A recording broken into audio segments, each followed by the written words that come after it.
Hey, welcome in.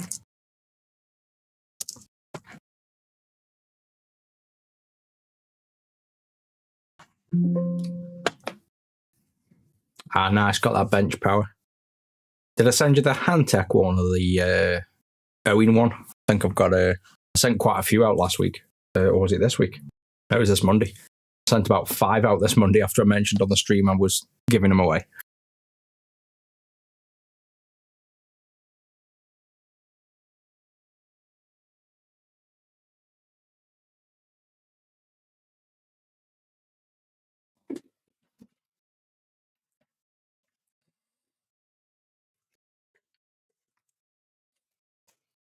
Something there. Hey, love the content. Thanks very much. Just going to be a short one today. I've just been Christmas shopping. But I just figured I'd just do a few Game Gears before I knock off. This has just come as well. Literally just unboxed it. Already chucked the packaging. I haven't plugged it in yet, but I figured the idea was this was... you've seen me with the infrared preheater before with the little soldering iron on. That was a bit big, so I brought what I thought was a smaller one. It's bigger than the other one. So the idea was going to be something where the Game Gear actually fit over and hung over the sides. Obviously, this is even bigger than the last one, so that idea was kind of pointless. So I've now got 2 of these, but I'll have a little play with this, see if I can find a good position for that. Handtech one, yeah, I think you're probably going to find the Handtech ones better. They're both quite good, but I stocked both of them when I sold them. The Handtech and the Owen. But yeah, you should make good use of that. Right, so what we've got in terms of things to fix. I did this morning on the sub-only stream. So we've found a nice way to reflow and fit these 1 ASIC chips. But unfortunately, this one seems like it's dead. Nothing at all happens. You don't even get to out of red light boot. So you get the clock, you get the sample pin, all the soldering is definitely good. And unless something's changed from me just leaving it this morning, this just doesn't even get into red light boot. So nothing at all.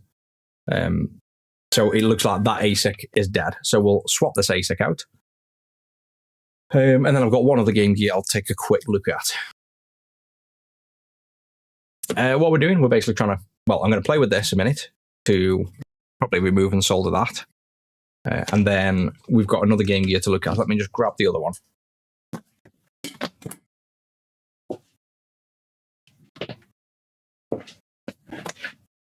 And this one's a customer's one that Zach's just been working on. I don't think it was booting at all. And now I believe it boots, but we get some funky things on the screen.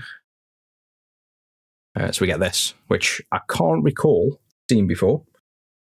So there's something strange going on with... I just think that's probably a pin soldered to the wrong place, to be honest. I think that might be because the customer, I think, has torn some pads on the ASIC down here where you solder H-Sync and V-Sync. So I've got a feeling maybe these wires are tacked in the wrong place. And looking at them, I'm pretty sure they are. So that's probably the only issue left with this one. But we'll look at this one. Maybe do this one first, because this is probably simple. And then we'll have a play with this infrared and try and put an ASIC on that other board.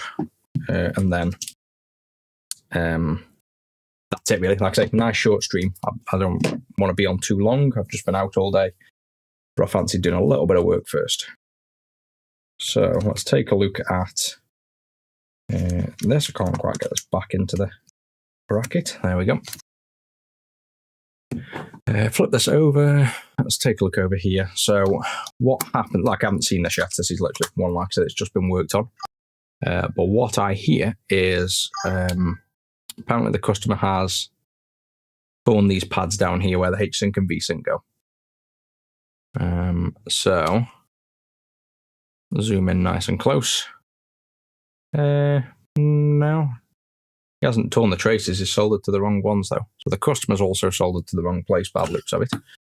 So I know these are tiny pads. They work, but they're tiny. It's meant to go to, I can lift that out of the way because all the flux. It's meant to go to that via there. That's not been used yet, so we can use that. This one, to be honest, looks fine as well. So I don't think there's tears on there. They just soldered to the wrong place. And then these restoration wires, I'm 99% sure they're the wrong pads. They probably say H-Sync and V-Sync on the schematic, that's why. But I am pretty sure the H-Sync and V-Sync are down here. So let me just pull up my own wiki and take a look, because I can't remember everything off the top of my head, but I'm sure they're the wrong pins. Hey, welcome in. You recapped it, got an upgraded screen and power board. I would say if you're getting the Game Gear working first, it might be worth just waiting to make sure you can get it working. If you know it works, then yeah, I'd definitely get the audio. The audio is a massive improvement. But if you haven't got it working yet, maybe just wait until you've got the Game Gear working.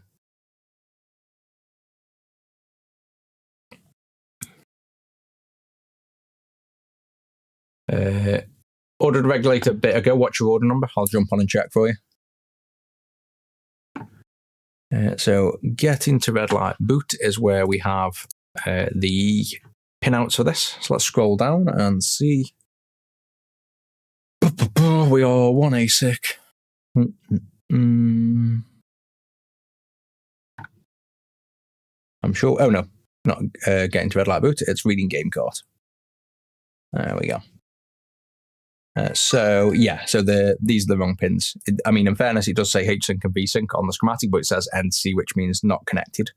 And the actual H-Sync and V-Sync, confusingly, are labelled CL2, which is clear line, I presume, clear line 2 for H-Sync, and DW, which normally stands for drawing the screen. So if we did want to be covered to those two pins, that would be there. But I guess if you make the same mistake and you ever repair the traces and you go to what says on the schematic H-Sync and V-Sync, you'd potentially get that issue. So this should be a nice simple case of just removing these two wires and fixing the solder pads on the other. Now, in fairness, this didn't boot at all, so it actually didn't work at all.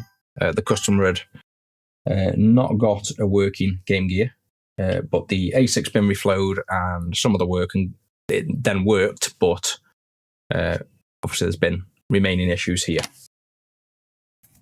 So that's the two wires off. Let me just turn on my new fancy extractor that I've now brought. I've got the super expensive Wala Zero Smog, so I don't breathe in all these fumes.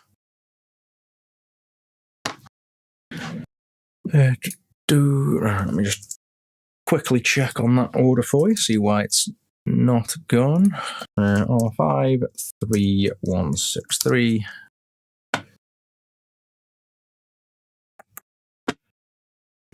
Yeah, ordered 5 days ago. It's because the postage is crazy. So DHL want £45 to ship to your area. So you should have had an email.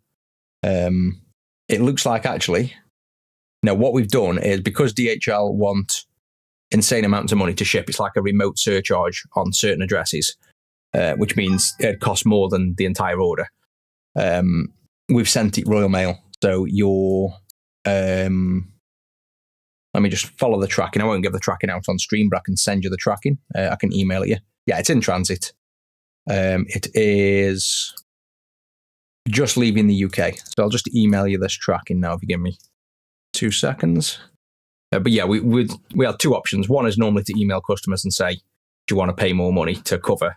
Like, we don't know the cost of DHL sometimes in certain areas until you pay and enter a postcode. Then it tells us it's a remote area. They call it a remote area surcharge. And some areas they just charge more for, basically. And the price is insane. It's like £45. So there's no way you'd want to pay that. So we've posted it Royal Mail, and that should be there within a few more days, hopefully. So let me just paste the tracking in. Get your email up. Copy that in. Right, you should get that email in a minute. If you don't, just let me know, or I've fired that off to you now.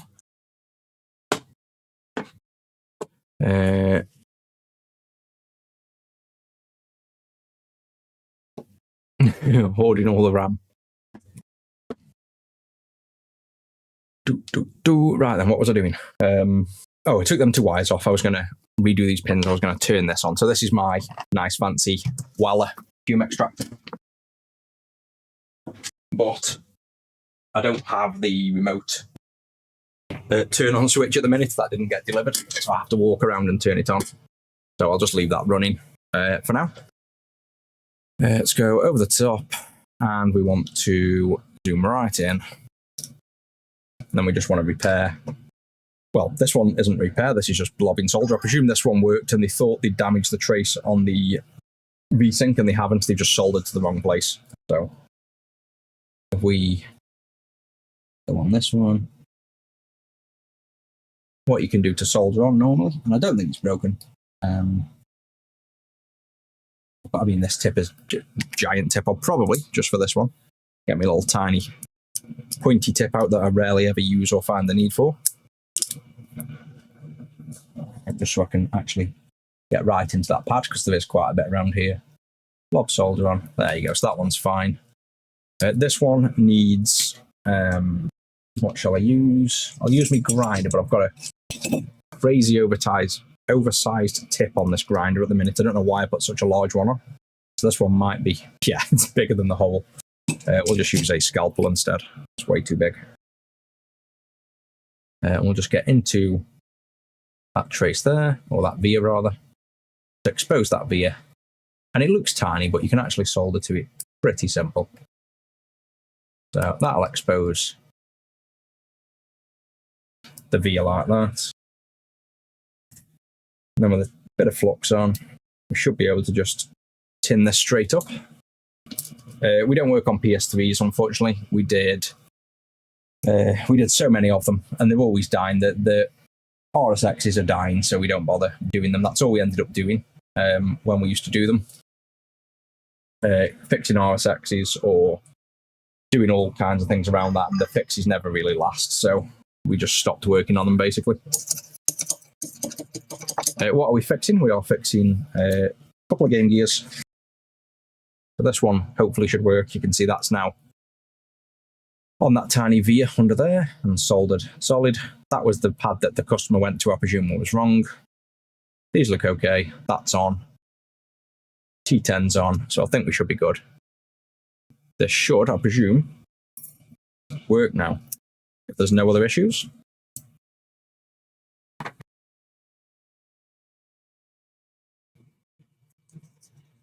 No, I think the vias on the ASIC, they look like they're going to be very difficult when they're not as, they look a lot harder than they are, basically, is the idea with them. There we go. That's working.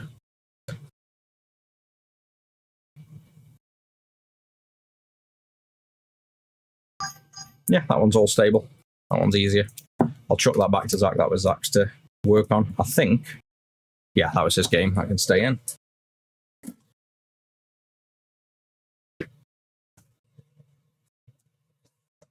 And now for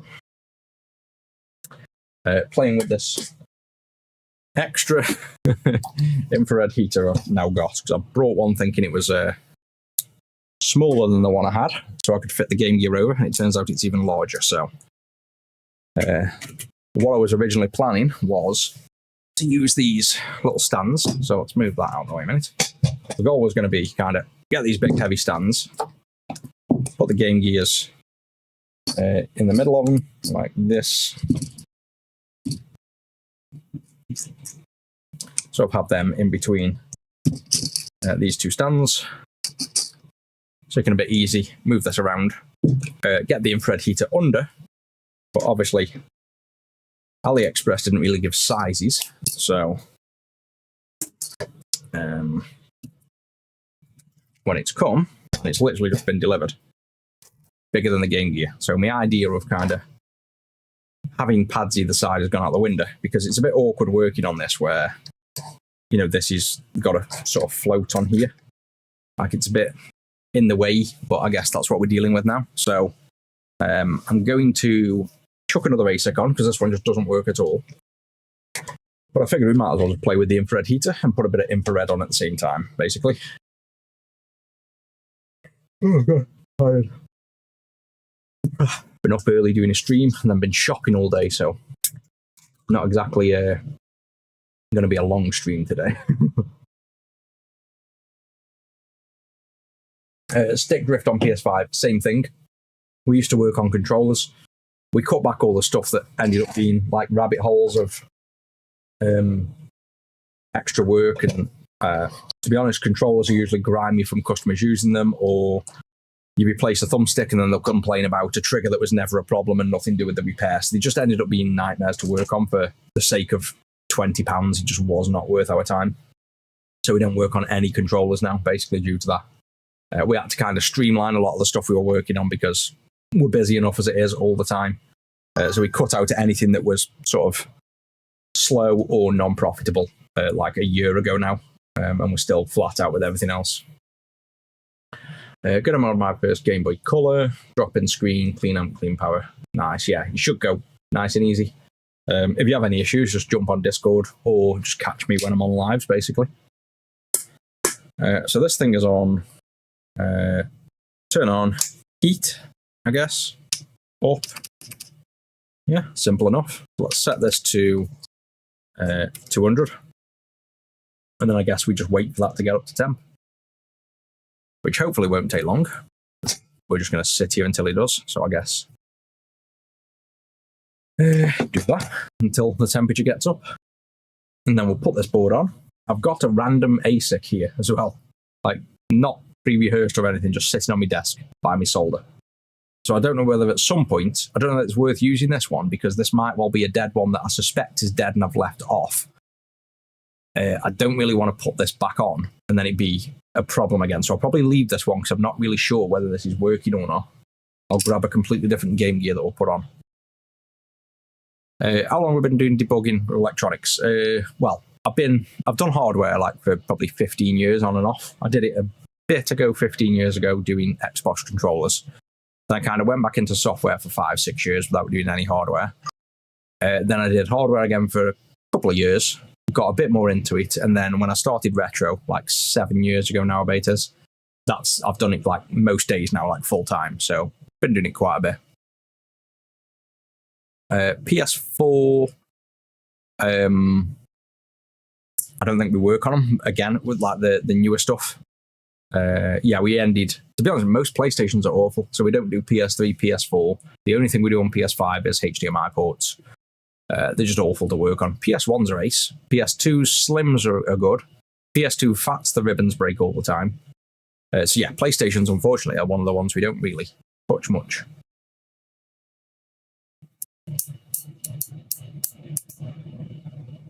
Yeah, the landscape. To be honest, the landscape mode is the least popular. So obviously I stream in both, and mainly I did that because all my audience was on TikTok. So I had to get vertical working. That was a ton of work to get working and have angles that actually work correct as well. So we have a really good vertical and landscape kind of setup that works great for both. Like, you can see everything in both, but now we tend to get most other people. Well, actually, to be honest, I don't know whether we do. We get a lot of people now on the horizontal compared to what we did, but there's still a huge portion of people that are on. Oh, this sounds funky. Probably the first warm-up. Oh, I know why. I think that metal cage has expanded, and it's touching this. It's making a lovely sizzling noise now. Yeah, that's literally... Yeah, I don't know if you can hear that. You probably can't with all the audio filtering, but making a lovely sizzling noise when it touches this. Right, that's nearly up to temp, so... what are we going to do? We're going to move this out. I think we're just going to bonk this board over, get it a bit of pre-warm, and then can I work on it like this? Is this, I guess, one thing, can I get this on the camera, or is this going to be too high up? I guess I can. Yeah, there we go. So, yeah, nice and close. Pull it in. Focus. Oh, I can't quite zoom in that much because the focus distance. So there is as far as we can go and still be focused. We'll get the extractor up on here, and I'll try and not melt my nice new extractor. So I've got that balancing on there like that. Should be far enough out of the way of heat to not melt this. Yeah, so that's the setup. Oh yeah, PS2 ribbons are crazy. You can just have a fully working PS2, come in for service, literally open it up and close it and it can break. The ribbons are just terrible on them. That's why we stopped working on the PS2 Fats. There was just too many warranty issues with them. And again, you'd send it in for one job and it had come back with an issue that's got nothing to do with it. It's just the fact that the general consoles are not good to work on and they're not in good conditions to begin with. I need another Game Gear, don't I? So I'm pre-warming this board. Kind of. Nah, I'll leave that on there. Let me try and quickly remove it. Actually, no, let's just remove another one.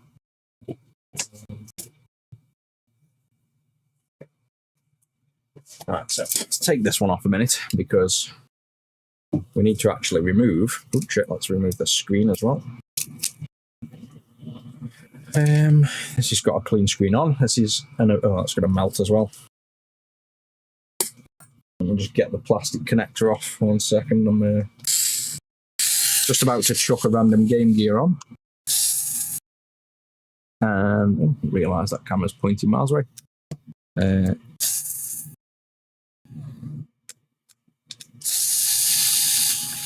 This has got a clean screen already attached to it, you see, so I need to get rid of the plastic. Otherwise, we're going to melt plastic.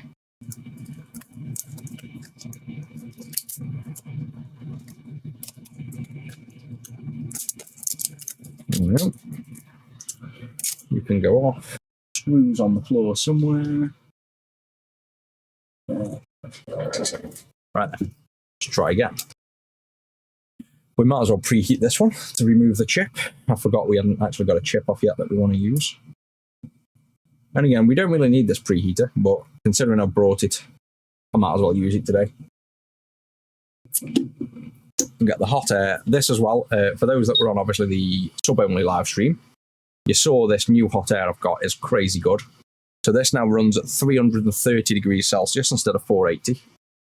And pretty much the 330 seems to work for everything. I can pretty much do everything with it, even like thicker boards and stuff. So the 330 Celsius is pretty much good enough for everything. That's what we're going to remove this with. Oh yeah, Naomi's. I've worked on a few. I've got a few, but I don't work on the arcades so much now just because most people in that scene are dickheads, basically. So I used to do a lot on the arcades, but nobody's appreciative in the arcade scene. I give away all the knowledge on like the Megatech. More knowledge than anybody has got on the Megatech by far. The people in the forums loved it that were working on them, and then they just end up getting miserable because somebody that they don't know is working on them and knows more than them, quite frankly. So a lot of dickheads in the arcade scene, unfortunately, and I just stopped working on them.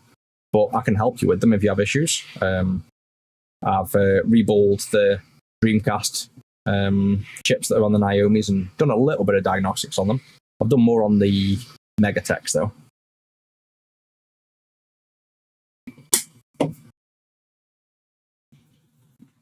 So this shouldn't take long considering it's preheated as well.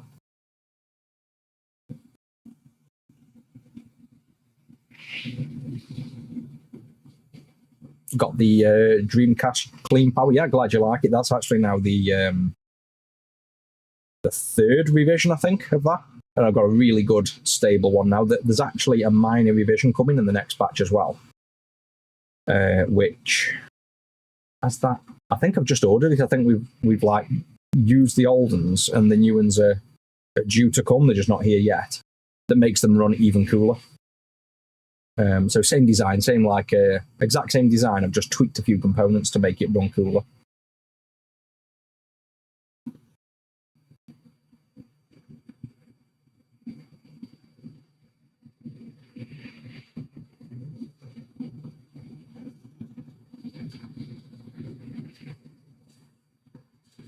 There we go. So that's that one off. Where am I going to place this? Maybe move him off now. Move him. Oh, I can't. I've got to get that one off first now as well. I'm going to have to place this chip down. What I'm going to do, spray some IPA on the melamine sponge, plonk him down just so the flux underneath doesn't stick the chip down. Now let's remove this one. And again, like I say, preheater not needed, just helps a little bit with keeping the working time quicker, so you don't do as much thermal stress on the chips. And notice on these, see how the Sega is, you can just about see Sega written in normal orientation. When you take it off the originals, they're actually sideways, so just make sure you put it back on straight.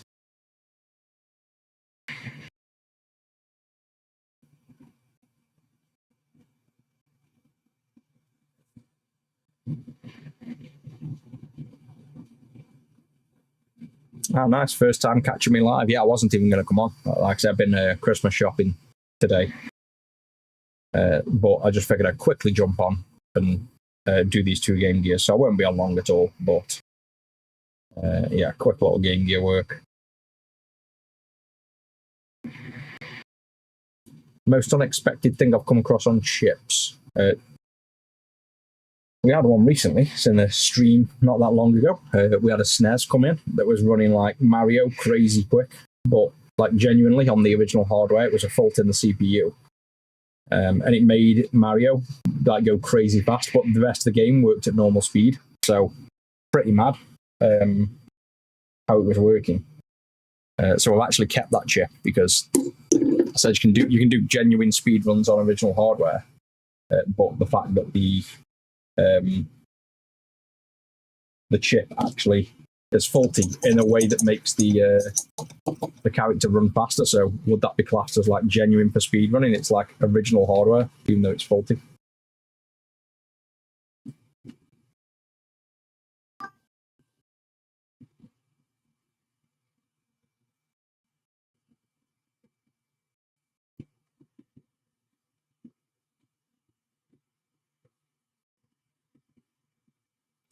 And has this got enough solder on?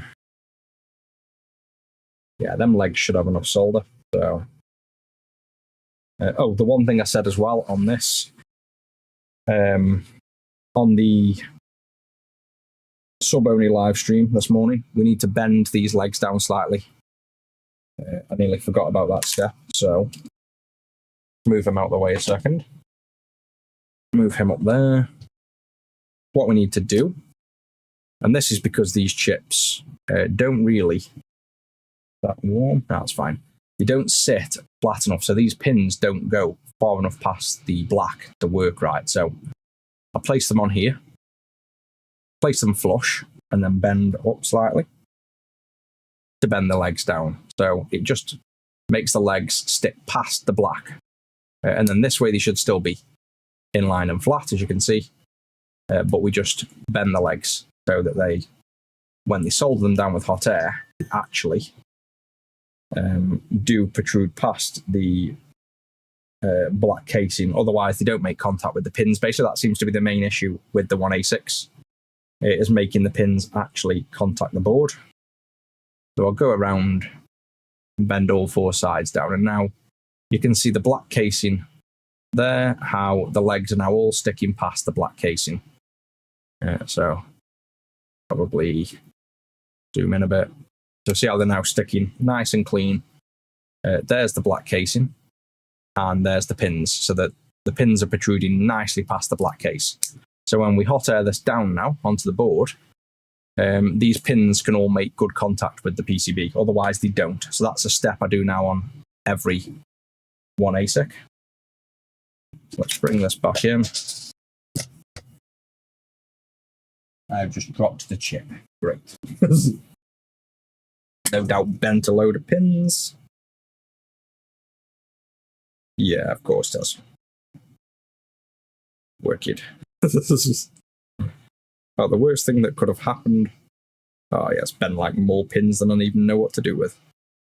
Well, this was perfectly ready to go on. And now I've got to fix the pins. I've dropped it on the floor right before putting it on. And you can see all these pins have bent randomly out of the way now. So this is the last thing I wanted to happen. Because now they're not perfectly aligned, and this is the main problem with this chip. The legs are tiny, and when they don't align, they don't solder well. Yeah, they're all over the place. I'm half tempted to just get another chip now and put this one on. Typical. Have a look.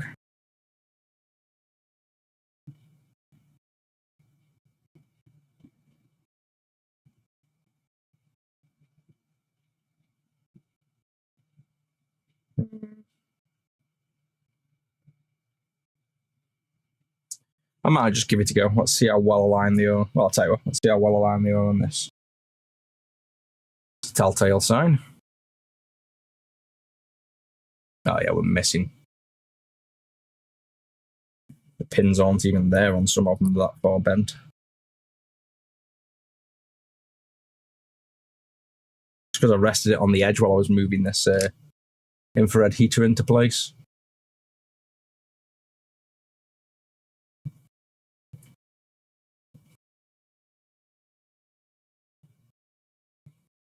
Just fully zoomed in now. Let's take a look.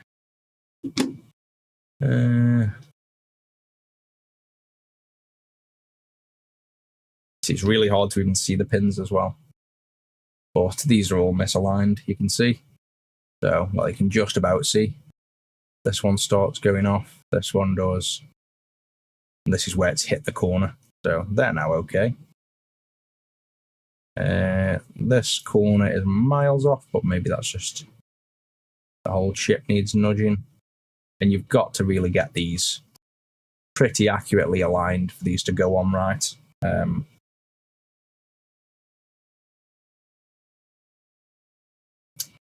Can't believe that happened. Yeah, they're either... Yeah, they're way off. All the legs are bent, nothing's lining up on that side.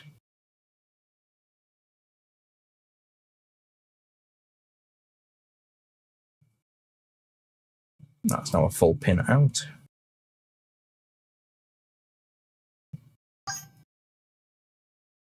Tell you what, let me just tack one of the pins on.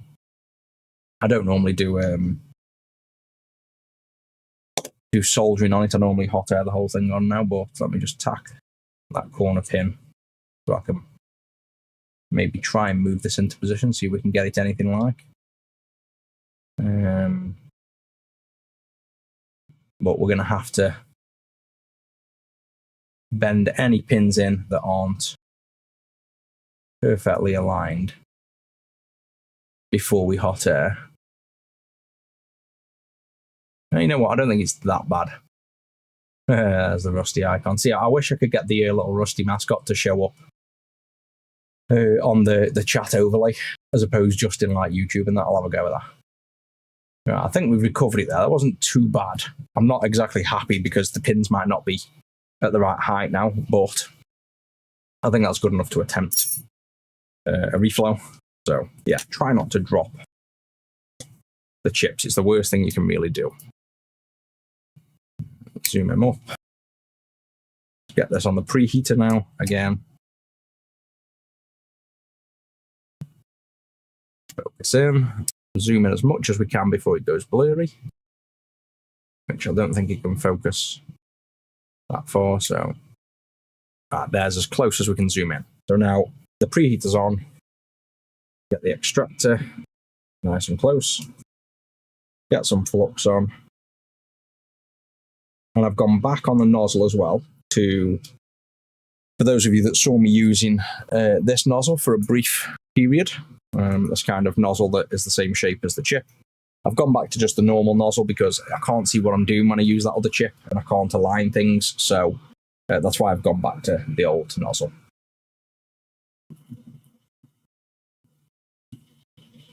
Yeah, the Game Gear has a 50-60 Hertz mode. We've actually got a switch on it here, 50-60 Hertz. And that'll switch the frequency between. It's just a pin on the ASIC. It's on retro6.wiki under reading game carts in the Game Gear section. You can see the pin out for the CPU. And it's a pin on here called not NTSC, I believe it's called. Or it might be called PAL. It'll be called one or the other. You pull it high or low to change the frequency. And I think on the Game Gear itself, it's defaulted to like being sent to ground or to 5 volts. Just have to cut that trace and pull it up with a resistor or pull it low, basically. The main thing you'll notice the difference in is Sonic. But like I say, if the ASIC's already pulling it high or low, you need to physically either lift the pin in the air and then tie it to one of the rails, or you need to cut the traces on the board where it's already pulling it high or low.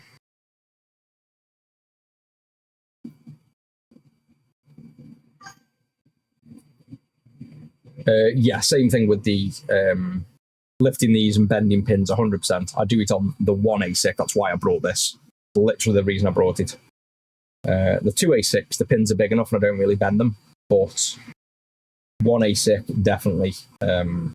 This is literally why I brought that sucker, so that you don't have to bend the pins at all when you're lifting it.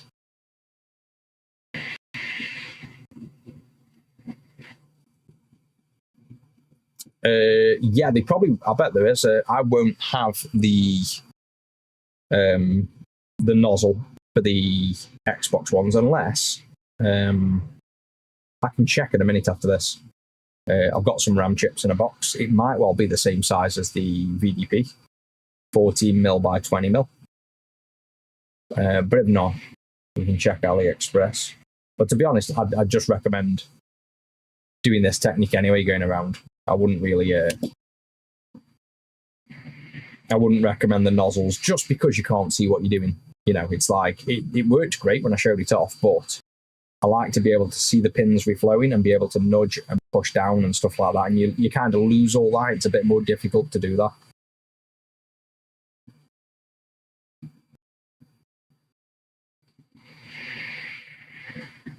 So that looks like it's now all reflowing even. So I'm going to try to push down. Go around a little bit more. And there we go. And to be honest, I don't notice, from this morning doing this, I don't really notice any difference using that infrared heater versus not. Obviously, the board is nice and warm, so things would happen easier. But I've given them a try. I don't think they're needed, these infrared heaters. Yeah, I think just the classic technique of just using your hot air station is perfectly fine. But we've given them a go. I've even brought two of them for some reason. So that's that. We can take this off the infrared heater. And I'm just going to... I don't know what I'm going to do with this. I've just brought it, but I'm not got much use for it. I don't think that's needed. Perfectly fine without it. That made no difference to how hard that job was or how easy it was. I guess if you guys want an infrared heater, I can't see me needing or using this. I've just paid about, I think I only paid about £100. That might be even less. But if you guys are after one, I could sell that one for pretty much what I brought it for. Otherwise, there's almost no point in selling it because it didn't cost that much and I could keep it for the sake of keeping it. But if anybody genuinely wants one of these, I've got two of them now. I've got one with a hot air station and I've got this one just on its own. Like they're good. They do what they do. They preheat the board. I don't think I need it. It doesn't really fall into my workflow of what I need. The hot air does perfectly fine for me. So now let's clean the flux off this and see how well we've done that job. Seeing for a preheated board, this is cooled down pretty quick. The flux is already cooled down.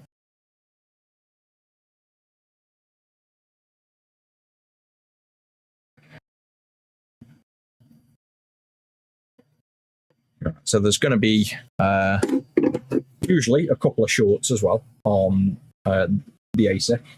You almost always get them on the one ASIC, but they're very easy to remove. Let's just take a look if we have any shorts. And like I say, I'm pretty sure we will.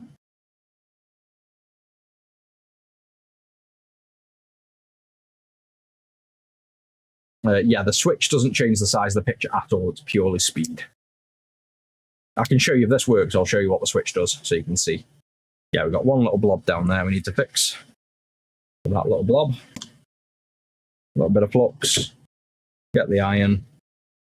Clean the tip so there's nothing in the well. And then we should be able to just touch on There we go.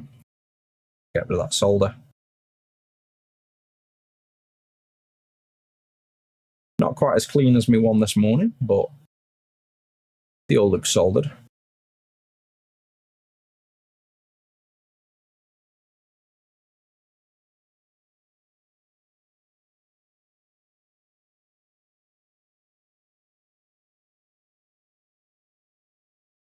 This doesn't seem like it's melted. I think when you've got the extractor on as well, I think it sucks away quite a lot of heat from. Well, it can't do, can it? The iron. I know it sucks a lot of heat away from the hot air when you're working with a fume extractor. But why is this not coming off? This should be just dragging off immediately. I don't know. I think this tip as well. This tip is old. This is one I got out. Literally got this tip out, and it's like 7 years old. This is one of my old Wallers. I should probably buy a new one of that tip because I think that doesn't feel like the heat's getting to that tip as much in the last day or so.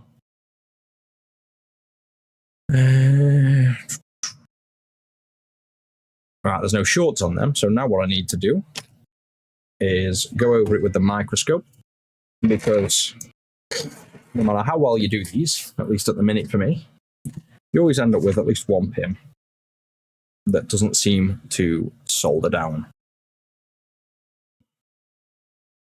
Send me PS2 Slim to you. Yeah, that might get filmed, might not. We actually have five ready-made PS2s to make, PS2 Slims that were on probably tomorrow, so they might get filmed.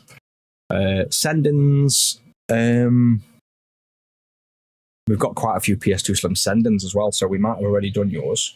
But I'll try and film if I see another PS2 Slim pop up. See that one? Wobbly. So what I'm going to do for this is change to the little small tip. And this is just, I think, because, like I say, the legs on these, the 1A6, they just don't seem to like to be soldered. Like, they just never seem to quite work. Let's go back in because I'm not sure. That one is loose. That one's loose. That one's loose.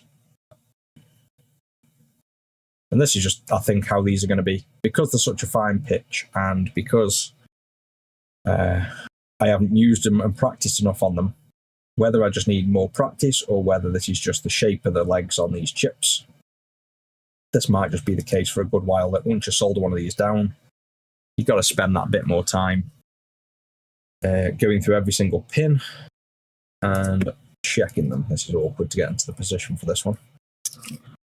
Maybe just go down the side like this. There we go. He's on, but barely. I'm going to push him into position.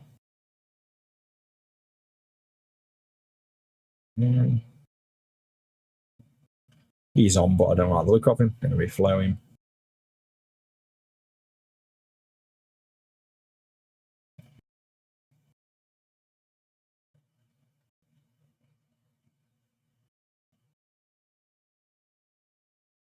This mat is sticky as well with flux, so it doesn't want to move down. And this is the wrong angle for me to be left-handed and twisting around on this side of the chip.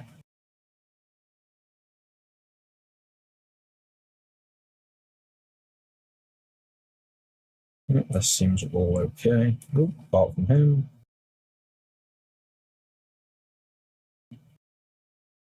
And him. So you can see how many of these still haven't soldered. It's definitely just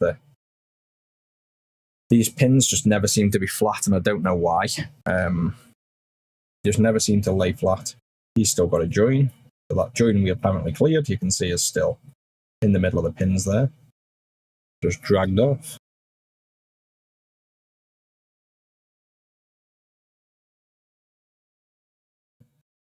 It's just like dirty flux. It looks like there's issues there, but there's not. That's just the flux in the way. Zoom up a bit. Don't need to be that close. There we go.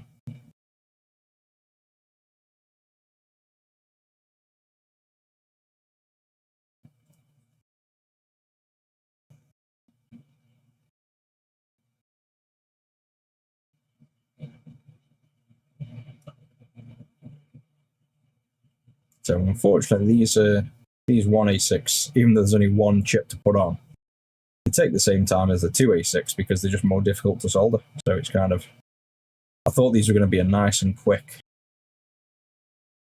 win compared to 2A6, but to be honest, I can do 2A6 much quicker than a 1A6, just because I might get quicker, but these chips just never seem to lay flat for me.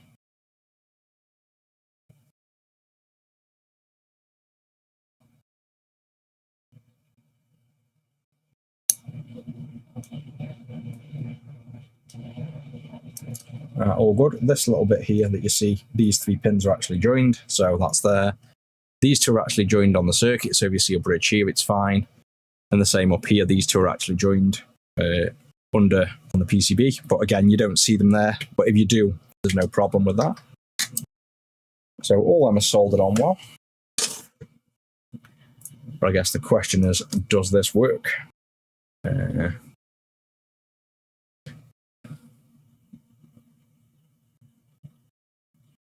Good evening. Audio may be low quality, shouldn't be, should be super high quality. Like this should be really good quality audio. If it's not, let me know. But like, yeah, we've got some crazy good audio equipment and it should be working great. The narrower nozzles, I've got them. I think I've put them away. Not really good for like. There's no point in narrow nozzles on the large soldering guns. Instead, you want to get a micro hot air. This is completely different, and this is a cartridge system where the hot air travels through a cartridge properly in a fine jet, and these are a completely different beast. These are amazing, but yeah, small nozzles on large hot airs, not really much point in them, basically. To be honest, the RAM chips on the Xbox are quite difficult to solder. Same as this, really. Same as the 1ASIC. I don't know whether it's the pitch on that RAM chip. It's very similar to these. And again, same kind of issue. The pins don't lay flat on the board. So I don't think it's necessarily the hot air or the equipment. Stabbed myself. That's the problem. The echo might be this, by the way. If I turn off the filter a minute, I've got a filter running. So let me just turn off the... This is all the processing. So this is raw audio now, and now you'll hear this thing running. So this is probably what you're hearing. I can turn the gain down as well, but let me leave the filters off, turn the gain down. So there's the gain. Well, gain even more down. Right, that's turned plenty down now, and all the filters are off. But I'm guessing you're hearing this extractor. So let me just turn the extractor off a minute. Because you're probably just hearing the fact that obviously I've got a loud extractor running that it's filtering out, and then obviously the fact that my voice will be mixed in with that when I talk. And now if I turn all the filters back on, this is the EQ, the gain, the compressor, all that lot. This is the audio. So this is how it would sound. There's nothing now in the room. It's nice and quiet. But yeah, you'd be hearing this fan noise, but you won't hear it when I don't talk because the filters cut out low noise. So you'll probably just, that is quite a loud fan in a sense. Like in terms of how loud my voice was, the fan was probably 50% of how loud I'm talking. So it's not a really loud fan. Like it's you can just work with it, but because you don't hear it when I'm quiet, it probably makes you think the audio isn't clean. But yeah, should be nice and clean. So yeah, that's what you were hearing. You were just hearing the fact that this was completely being isolated when I wasn't talking. Right. What am I doing now? Seeing if this works. Well, first, do we even get out of red light boot? Hopefully we do. Yeah, so this one's coming out of red light boot, which the other ASIC wasn't. So good sign. Out of red light boot. Let's just connect a game, I guess, and listen for audio. Let's just do it step by step. Let's get this audio plugged in. So we obviously can't see anything on screen at the minute, but let's see if we hear any game load. And I think this game takes a little while to make audio. But let's see. Yes, there we go.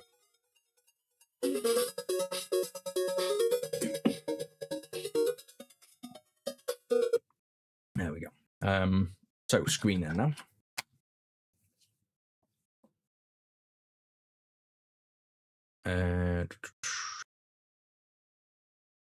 Yeah, that's a good advice. I don't know what that advice was for the Xbox, but yeah, preheating the pads, tinning them, scrubbing them, all that good stuff is definitely worthwhile on the Xbox, keeping it as clean as possible before you solder down.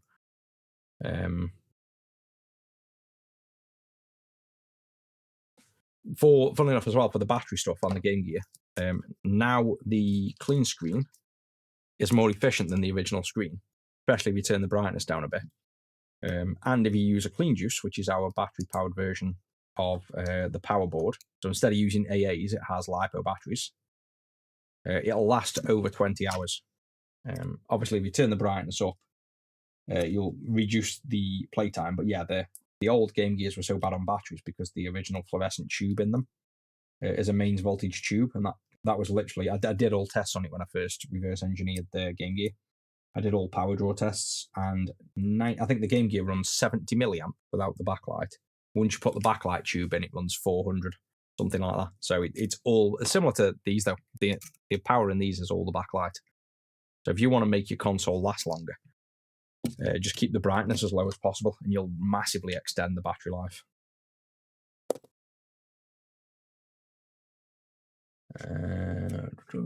No boot now.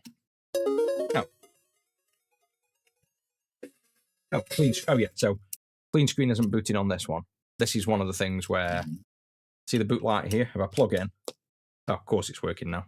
So if that boot light doesn't come on when you plug in, like there you go, boot light's not come on this time.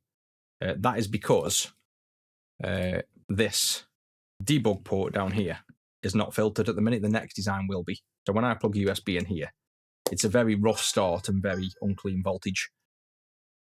So for debug purposes, like for testing purposes, if you really want to be sure and you're getting problems, just solder on the power lead and use a Clean Juice to test it properly. But yeah, that's all working. Let me show you the difference with the 50-60 hertz. 50 hertz, 60 hertz. So hear the music.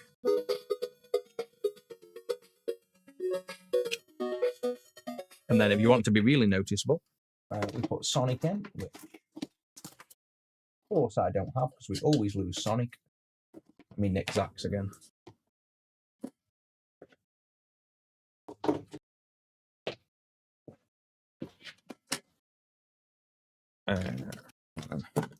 Sonic's the most noticeable. And the Clean Screen V3 doesn't actually support 50 hertz. The Clean Screen V4 coming out in a few weeks will. So this screen will just fade if you put it to 50 hertz in a minute, but listen to the audio. That's us in the UK. And that's everywhere else in the world. So, sounds really slow. When you go between the two, it sounds crazy slow. But when you're used to this, you don't notice. And obviously, pretty much every Game Gear I've ever worked on is 60 hertz. That's why I didn't even notice the clean screen didn't support 50 hertz, because we've never even come across one. And then when I made the re-PCB, I realized you could switch the frequency. And that's what made me realize the clean screen didn't support it. So I added that into the V4 that's literally in mass production as we speak. So that will be out next anyway. So that's two of them fixed, which does mean, unfortunately, the ASIC I had on here is dead. So he can go in the bin. And we're keeping track of ASICs. You'll see here, we had a 10 ASIC streak where we'd done 10 in a row without a problem. And that one's killed the streak, unfortunately. But now we can start and put a 1. So now we've got one more. So we'll start the streak again now. So we're on a 1 streak at the minute. And I want to just keep an eye on how many, work versus don't. But your main problem with the 1A6, personally, I find, is the soldering. Like, most of the time, it's the soldering. You've seen there, we hot aired it on. We used a preheat station. We pushed down. We did everything we could to make sure that chip was soldered on good. And we still ended up with about 7 pins floating. And it like I say, it's not the technique I've got. Well, the technique will help, but I've got a lot of experience in this anyway. So it's not exactly just technique. It is that chip is very hard to get the pins to sit flat. Right, that one's axed. I'll just get that Xbox chip for you in a second to check if it's the same size as that connector. We'll put this on as well. I might as well finish this board off. I don't think we need it yet. I think we've done all the Game Gears. They're all piled up over there. Do we actually? Let's check this one. I don't even know if this one I've just taken off another board. This has actually come off the Game Gear. We've just nicked the ASIC off that we couldn't get working, and it's just been left on. So probably we'll find. I bet this clean screen works as well.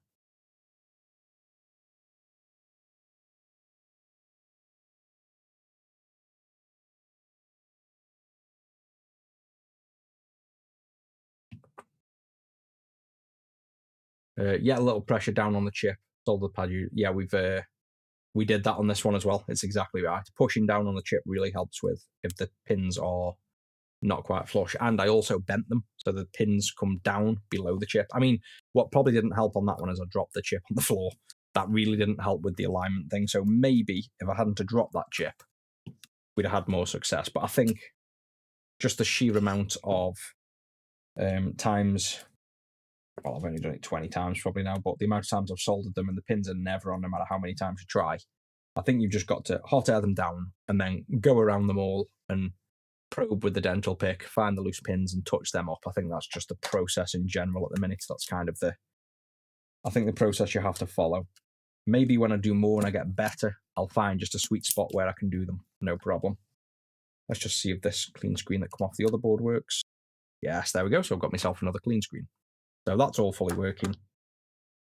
Chuck this on and a connector. And then this is fully ready to go to, I don't know, whoever it's going to go to, the next sale. I think we've literally built all the Game Gears up that we had. We've done about 5 or 6 today. Well, I haven't, Zach has. I've done nothing. I've been buying clothes. Right, connector.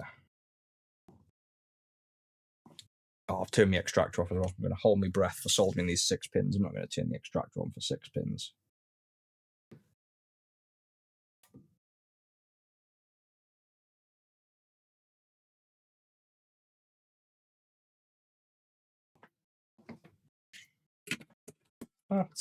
And then connector looks clean.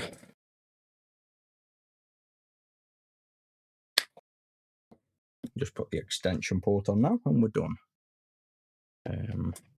Yeah, don't let me forget that. Checking that Xbox RAM in a second as well before we jump off. But yeah, nice quick stream today. Like I say, I don't want to be on long. I haven't seen Rusty all day, so I just want to quickly get these 2 out of the way. Otherwise, it's something I've got to do in the morning before cracking on with all the other work. So.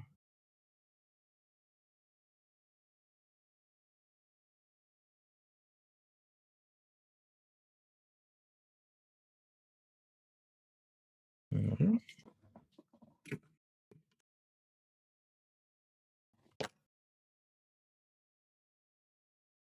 Yeah, definitely no lead free. I am not touching that lead free again unless I really have to for some strange reason. But no, nearly ripped the clean screen.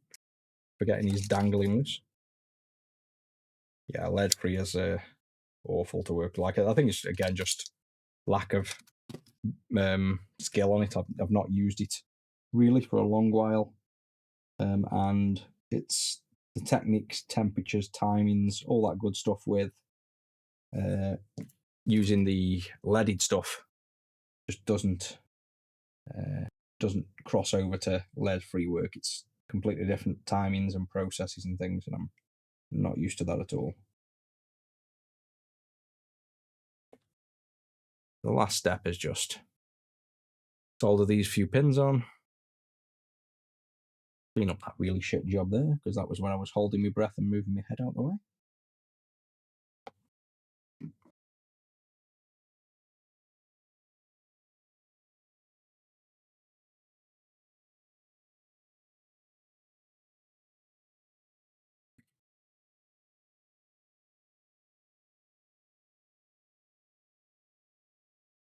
Yeah. Bit of hot air, melamine sponge, and we'll clean those pads up, and then we're done.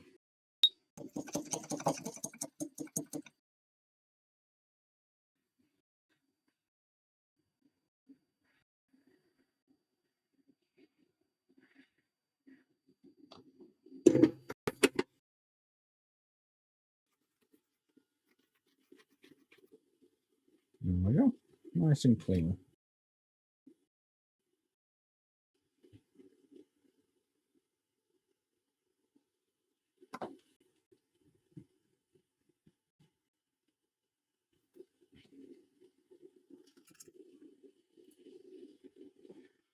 What are we making? We are making, well, we've now made a Game Gear. So this is a brand new Game Gear, basically, a re-PCB it's called. We've transplanted the CPUs, if you will, off the original Game Gear. So here's the original. We've nicked the main CPU. We don't need anything on that board now. I can go in the bin. We've put it onto our new one. And this is our fully working new Game Gear, basically. With also a new screen. So this is a modern IPS screen that I've made as well. So that one's now fully ready to go to the next customer, basically. The next one that purchases, which we might have already sold. I haven't really checked, but go in there for now. That's a spare clean screen. Yeah, I'm done, funnily enough, as well. That was all I was doing. Like I say, literally quick stream to fix them too. And now I'm going to go and chill with Rusty. He hasn't seen me all day when we've been out. So probably one of the shortest streams I've done. But like I say, I just wanted to get them two bits out of my way. And they both ended up being quite simple. Like, we fixed them both quite quickly. So that's it. I'm basically done myself. And I will probably... I'll see tomorrow. I've got lots of software to do. Got to do some software vids. And I've got... an Amiga 500 I've got to work through. So I'll either maybe stream the Amiga 500 in the morning, make some progress on that. If not, I'll just crack through work on it, do some software, and then you'll probably see me the day after. So thanks everybody for joining in. I know it was a very short one, but hope you enjoyed it. And if you want to catch more streams as well, we do sub-only streams, which are obviously for subscribers only, so you have to be a member on YouTube or a sub on Twitch. And then I stream on Tuesdays and Wednesdays as well for subs. And we go over learning how to do this stuff as well in a bit more detail. And you get a permanent discount on the website for 10% the entire time you're a member as well.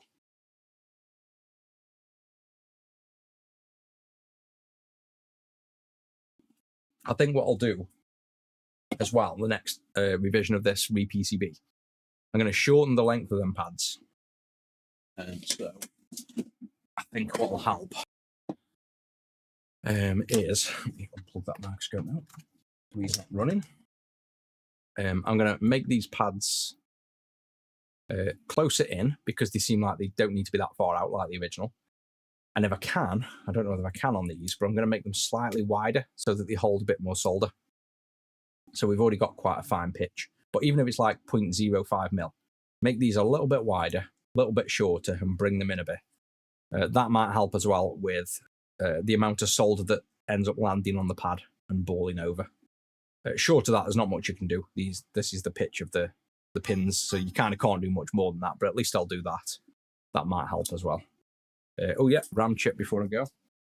Xbox OG.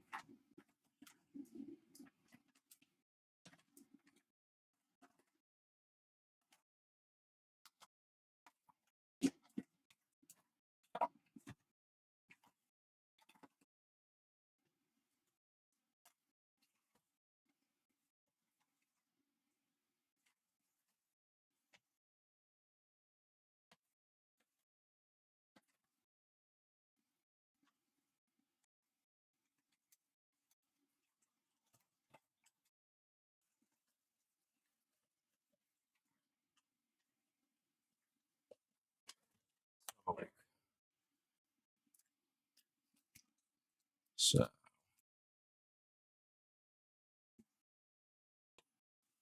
what do we reckon? It's looking good, isn't it? I think.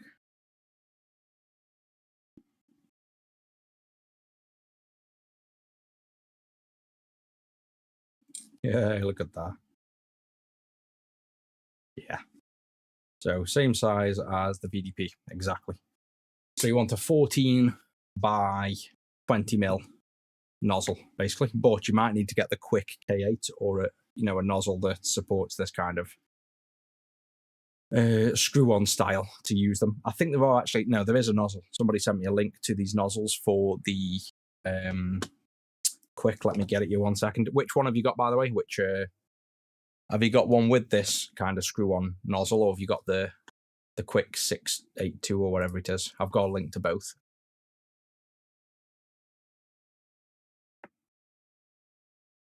I'll just find the link now.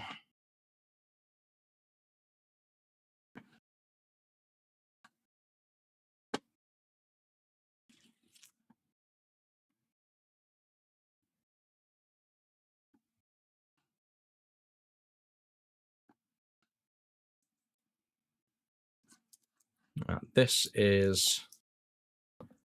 the part number to the Quick 8621, whatever it is. And then, oh yeah, to be honest, if you want to buy my old one, then you'll need that one I've just sent you. So that's the link to the only place I can find it is on Quick's website itself, but that'll fit the one if you want to buy my other one. I'm quite happy keep the new one so you can buy the other one now. If you do happen to want the new one I've got, this new Quick K8, let me just get you the link to that one as well.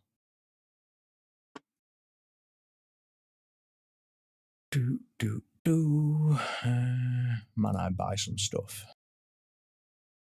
How long ago did I buy it? That link. I think this has, it's a bunch of nozzles, but this link has the nozzles in it, basically. So that's them too. But yeah, that'll fit perfect quite clearly. So you can use that.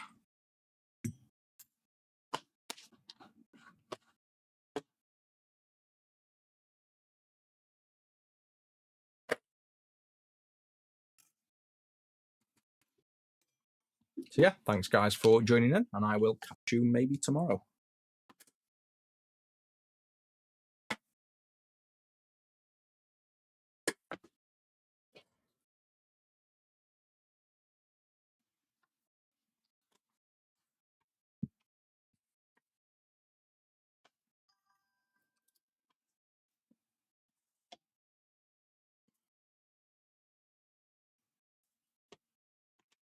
Yeah, no